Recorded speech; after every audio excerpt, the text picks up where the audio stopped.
మిత్రులారా, అందరికీ నమస్కారం.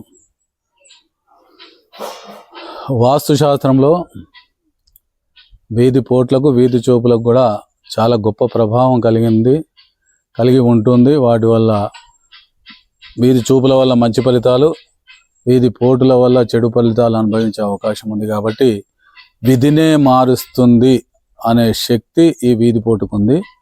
కావున ఈరోజు మనం దక్షిణ ఆగ్నేయం వీధిపోటు గురించి మాట్లాడుకుందాం.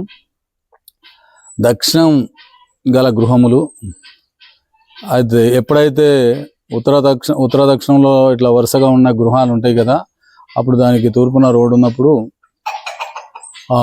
ఆ యొక్క తూర్పున రోడ్డు కానీ లేక పక్క రోడ్డు ఉన్నా కానీ ఎప్పుడైతే ఆ గృహం వచ్చి ఈ గృహం వీధిలోకి వెళ్ళి ఉంటుందో, వీధిలోకి పడమ ఉత్తరం నుంచి దక్షిణం పోతూ ఉత్తర దక్షిణం రోడ్డు ఉన్నప్పుడు ఎప్పుడైతే వీధి ఒక వరుసను దాటి ముందుకు ఇల్లు వస్తుందో, అంటే పక్కిండ్ల వరుసను దాటి ఇల్లు ముందుకు వస్తుందో దాన్ని వీధి పోటు అనడం జరుగుతుంది.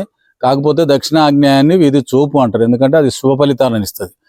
అయితే దక్షిణాగ్నేయం వీధి చూపు ఎప్పుడు కానీ ఆ గృహస్థులకు అహంభావాన్ని, ధనాదాయాన్ని, గొప్ప పేరు ప్రతిష్టలను తెచ్చిపెడుతుంది. కానీ ఈ దక్షిణ ఆగ్నేయం వీధి చూపు మిగతా వాస్తు ప్రభావాలు, అంటే ఉత్తరం కానీ తూర్పు కానీ దక్షిణం కానీ ఏదైనా కూడా వాస్తు ప్రభావితమై ఉంటేనే మాత్రమే.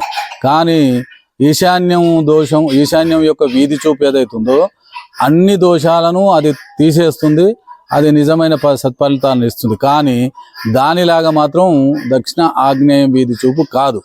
అంటే ఇంట్లో ఆ గృహంలో కూడా అన్ని దిశలు మంచిగా ఉన్నప్పుడు మాత్రమే ఈ దక్షిణాగ్నేయం వీధి చూపు సత్ఫలితాలను ఇస్తుందని గమనించాలి. అందుకనే దక్షిణాగ్నేయం వీధి చూపు సత్ఫలితాలు ఎట్లుంటాయో అలాగే ఆ వాస్తు యొక్క ప్రభావం దోషపూరితం గృహం అయి ఉంటే అట్లాంటి సత్ఫలితాలను ఇచ్చే అవకాశం లేదు. కాబట్టి మిగతా దోషాలను సవరించుకొని మీరు ముందుకు నడిస్తే కానీ అప్పుడు ఈ దక్షిణ ఆగ్నేయం యొక్క వీధి చూపు సత్ఫలితాలు మీకు అందుతాయి. మీరు ఇంకా దీని గురించి వివరంగా తెలుసుకుందాం అనుకుంటే వాస్తు గురు ఛానల్ను వీక్షించండి. అందులో దీని గురించి ప్రత్యేకంగా చెప్పబడింది కాబట్టి ఇంకా మీకు చాలా ఫలితాలు అందులో దొరుకుతాయి. కాబట్టి మీరు అందులోకి ప్రయత్నించండి.